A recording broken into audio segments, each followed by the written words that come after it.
When I'm thinking about being funny or having a book that has humor in it, for me it's sort of second nature because I really see the world that way.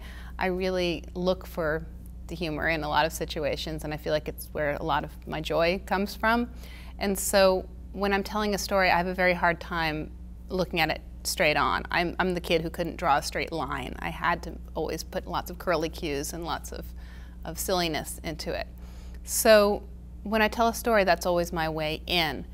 And what I like about that is that I can often connect with the humor that kids have. Kids have such a natural gift for laughing and for reacting to what's funny.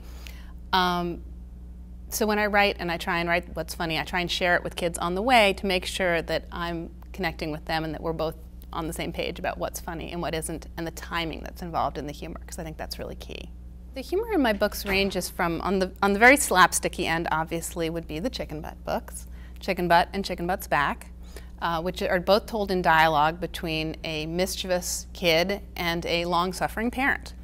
And so the timing was very key in terms of the back and forth of the humor, because the kid is essentially roping the parent into telling jokes and then continuing to build on that. And there had to be a real pattern that was established that was different than just a constant equal back and forth. There had to be kind of crescendos and then laughter and then pulling back, and moments when the parent tries to put their foot down and then the kid finds a way around. So the whole pattern of that humor was sort of organic. It didn't have a measured pace like a rhyming piece of poetry.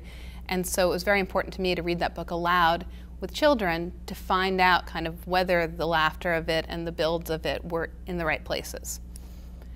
Then you look at a book like Vintage Veronica, which is written for a very older audience, and the humor is much more sarcastic, much more knowing, much more of kids talking amongst themselves and poking fun at something and then building on that humor, sometimes at someone's expense, and then the consequences of that.